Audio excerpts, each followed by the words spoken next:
and welcome to the first episode of Season 2 of HowdyIzzy. I thought I'd kick this episode off with a brand new segment called The Tub of Contemplation. I'm sitting in a bathtub right now that's a very beautiful old historic bathtub, and I like the bathtub as a symbol of contemplation. I don't know about you, but I definitely do a lot of good thinking in the tub or in the shower. I hope this bathtub and the segments I shoot in it will help me reach a new depth in this vlog. Things are going to be a little different this season, and I'm really excited for that change. One of the biggest differences is this is no longer officially a Vista vlog. Now, I'm very thankful for Vista for getting me started vlogging. I may not have done it without their push, but the pilot program that they had me vlogging for ended at the end of last year, and I want to get back into vlogging, but it's no longer specifically about my Vista service. In this season, I look forward to getting a bit more personal. So, what else has changed since I last vlogged? Well, a lot of really significant internal things have changed, but those are a lot harder to capture or to articulate than the external, symbolic things that have changed. So I wanted to share 3 of those things with y'all. Strangely enough, all of these symbolic changes were actually losses, but they were losses in a good way, kind of liberating losses that taught me things. The first thing I lost was this earring. Let me spin it around so you can see that it is a skull. To be honest, I don't quite remember when that earring came to me, but it came to me at some point in 2014, somewhere between Detroit and Ferguson. And that summer was full of a lot of life and birth and growth, but also a lot of struggle and death and challenge. And that is what that skull came to represent for me. Kind of the stakes that we're all living in at this time in history.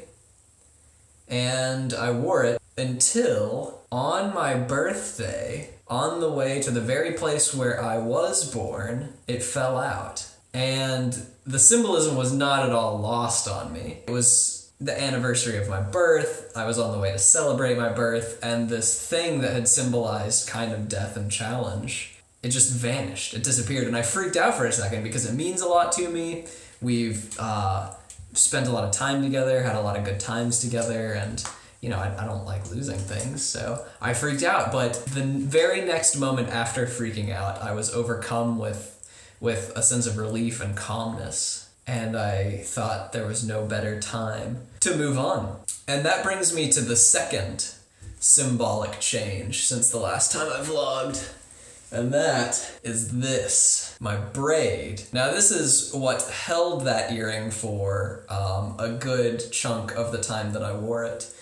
You may remember it. It was my Padawan braid that you probably saw in some of my previous vlogs. A lot of people commented on it. A lot of people joked about it, things like that. Not many people know the story behind it. When my grandmother passed away in 2013, I cut all my hair off to mourn her loss and celebrate her life. And I didn't cut it for 2 years after that and grew it out, and it got to be really long, and I miss it. I'm growing it out again. But I came to a point in my life where it was time for a change, and I've always been a fan of changing my hair to kind of symbolize internal change. So my friends and I cut my hair, but I couldn't cut all of it off because it meant too much to me. So I left one strand, which, you know, this was a while before the new Star Wars came out. I was so stoked about the new Star Wars that I called it my Padawan braid, and I was hoping that it would, you know, help me because I very much felt like a Padawan at the time, trying to figure things out. That phase of my life as well came to an end. So on the 1st of January, shortly after the earring had left me, I decided it was time to move on from that as well. So I had a bit of a ceremony and cut it off, and That's the second significant symbolic change that has happened since I vlogged last. And the third was kind of a similar thing. This is the third thing that I lost. It's a pendant that I made, meant to symbolize winter. I was really stressed about this winter, and I haven't been through one in a very long time. I was worried about the temperature changes. I've been living in the deep south, so I'm not at all used to the cold. And I was also worried about kind of like the social and existential changes, you know?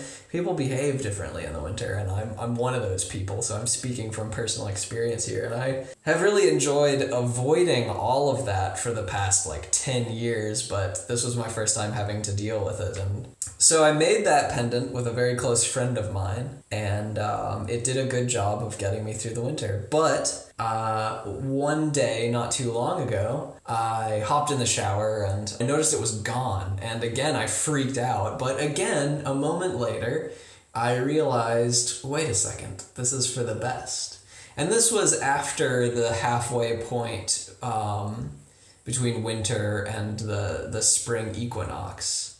And I got super excited. I thought that this was a way for me to usher in spring rather than being held up with winter. And it was still cold out and gross out, and you know, this was a couple of weeks ago and it's been snowing today, and I was relieved when it fell off, and that gave me an excuse to replace it with this, which is a leaf that was made by my friend who helped me make my other leaf, and this one is my summer leaf. So it's not supposed to protect me in summer because I don't need as much protection in summer, as much as it is supposed to uplift me in summer and enable me to have the best summer I can. So we're still a couple months away from summer, but spring is always an important time for me. And because we're right on the doorstep of spring, that's another reason I wanted to get back into vlogging. There's going to be a lot going on this spring, and I'm really excited about all of it, and I'm excited about sharing it with y'all. So I wanted to take this opportunity to tell you about some of the things that have changed since I last vlogged, and to kind of get you thinking about who is going to be vlogging to you for the next however long I vlog. So thank you very much for listening, and I'll catch you next time.